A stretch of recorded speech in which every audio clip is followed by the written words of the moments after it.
યજ્ઞનો પ્રારંભ થયો છે, મંગલાચરણ કર્યું છે. 88,000 ઋષિ મુનિઓ એકઠા થયા. સંધ્યા વંદના કરનારા દરેક ઋષિ મુનિઓ ત્યાં આવ્યા છે.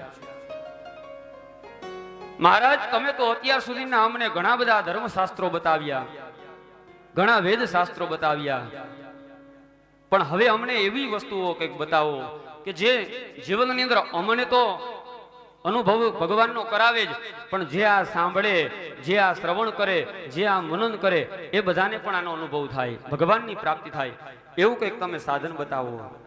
અહીંયાથી પૂછ્યું છે કે ભગવાન 6 પ્રશ્ન પૂછે છે.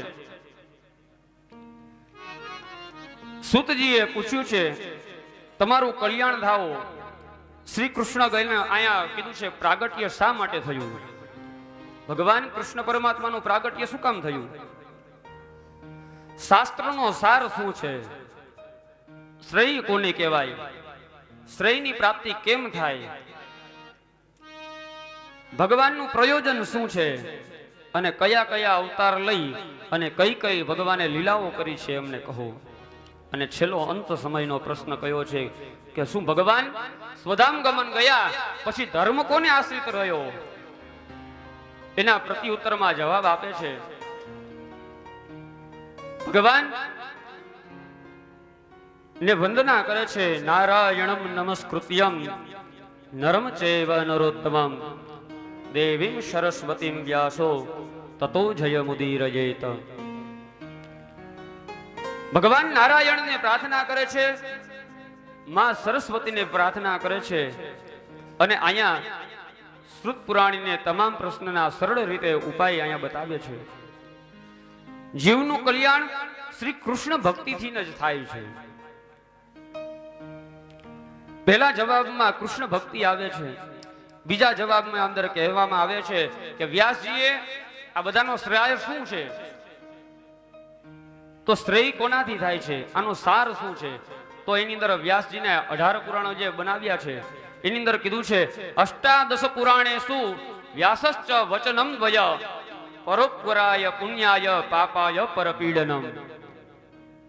આ બધું સાર તમે સાંભળો, 18 પુરાણ વાંચો ને, 18 પુરાણ વાંચીને છેલ્લે તમે એનો સાર મેળવવા જાઓ ને તો એનો એક જ સાર છે અષ્ટાદશ પુરાણેષુ વ્યાસશ્ચ વચનમ દ્વય. 2 જ વાક્યની અંદર જવાબ આપી દીધો છે 18 પુરાણોનો. પરોપકારાય પુણ્યાય પાપાય પરપીડનમ. કોકના ઉપર પરોપકારની ભાવના રાખો તો પુણ્યની પ્રાપ્તિ થાય છે. કોઈ વ્યક્તિનું સારું કરો પુણ્યની પ્રાપ્તિ થાય છે.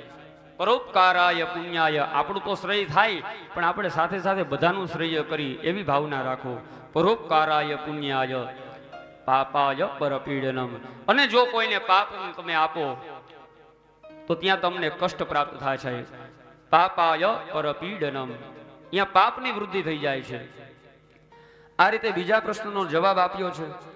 અને ત્યાર પછી ભગવાનને કહેવામાં આવ્યું છે ભગવાનનું પ્રયોજન પ્રેમનું વિતરણ કરવા માટે થયા છે. પ્રેમનું વિતરણ કઈ રીતે? ભગવાન કૃષ્ણ પરમાત્માની તમે બાળ લીલાઓ જોશો, ભગવાનને ક્યાંય જગ્યાએ કોઈની આસક્તિ નથી રાખી. મહાભારતનું આવડું મોટું યુદ્ધ થયું અને એ યુદ્ધની અંદર અર્જુનને બચાવવા માટે થઈને ઘણા બધા પ્રયત્નો કર્યા. અને ભગવાન એક જ એવા હતા કે જે મહાભારતના યુદ્ધને અંત સમય સુધી લઈ જાય ને એવા એ જ હતા. અને એ વખતે ભીષ્મ પિતામહે પ્રતિજ્ઞા કરી કે આવતીકાલનો સૂર્ય ઉદિત થશે અને મારા બાણની વર્ષા થશે. અર્જુનનું કાલે મૃત્યુ નિશ્ચિત છે અને જો સૂર્યાસ્ત થાય ને ત્યાં સુધીમાં હું એને મૃત્યુને ઘાટ ન ઉતારું ને તો હું અગ્નિ સ્નાન કરીશ. આ રીતે અર્જુનને પણ એવું થયું. બધાય ત્યાં પોતપોતાના કામમાં લાગી ગયા છે. ભીષ્મ ની આ પ્રતિજ્ઞા સાંભળી ભીમ પણ તૈયારીમાં બેઠા છે કે કાલે જેવા ભીષ્મ પિતામહ અર્જુનની ઉપર પ્રહાર કરે ને એ પહેલા આપણે એમને ત્યાં એમની સામે વાર કરીશું. દરેક પોતપોતાની રીતે ત્યાં એ કાર્યની અંદર લાગી ગયા છે. કોઈ એની ઔષધિઓ બનાવવા તૈયાર થયા છે, બધું કાર્ય કરવા બેઠા છે. ભગવાન બધી જગ્યાએ જાય છે.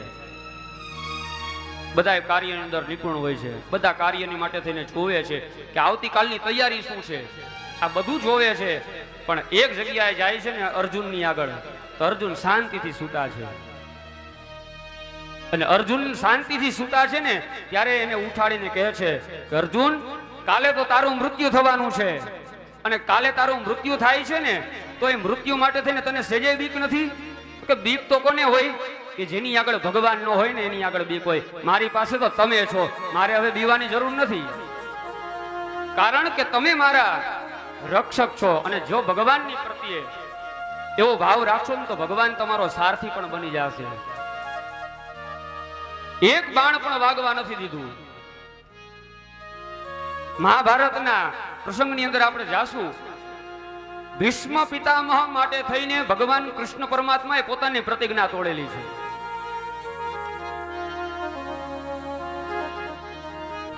કે હું રથનું આ કોઈ પણ જાતનું ક્યાંય હું શસ્ત્ર નહીં ઉપાડું, હું ખાલી સારથી સ્વરૂપે તમારી સાથે રહીશ. અને એ જગ્યાએ અહીંયા ભગવાન કૃષ્ણ પરમાત્માને રાખ્યા.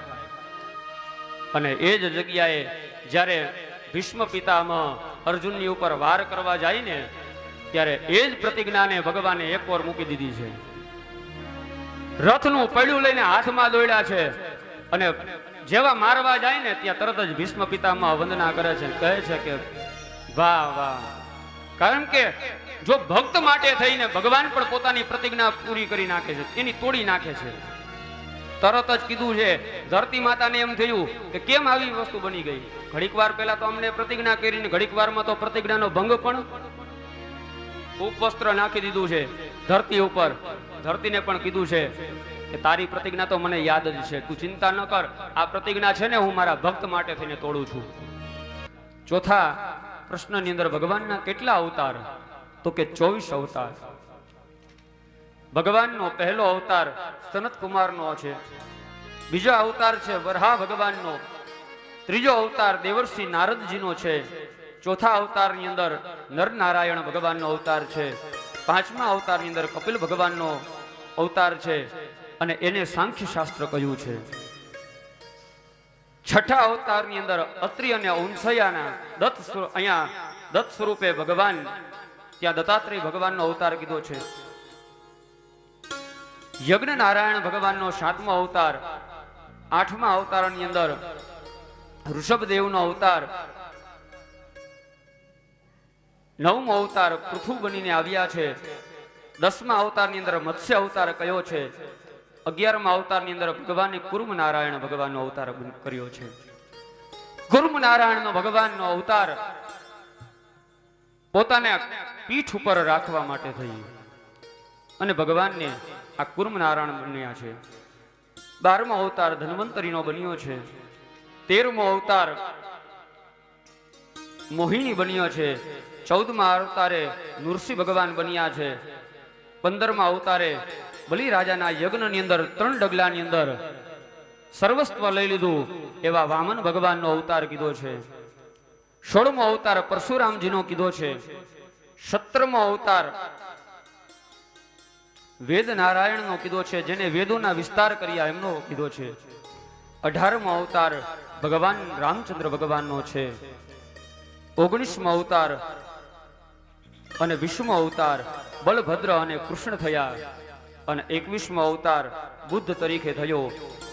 22મો અવતાર કલ્કી તરીકે અને 23મો અને 24મો હરિ અને હયગ્રીવનો કીધો છે.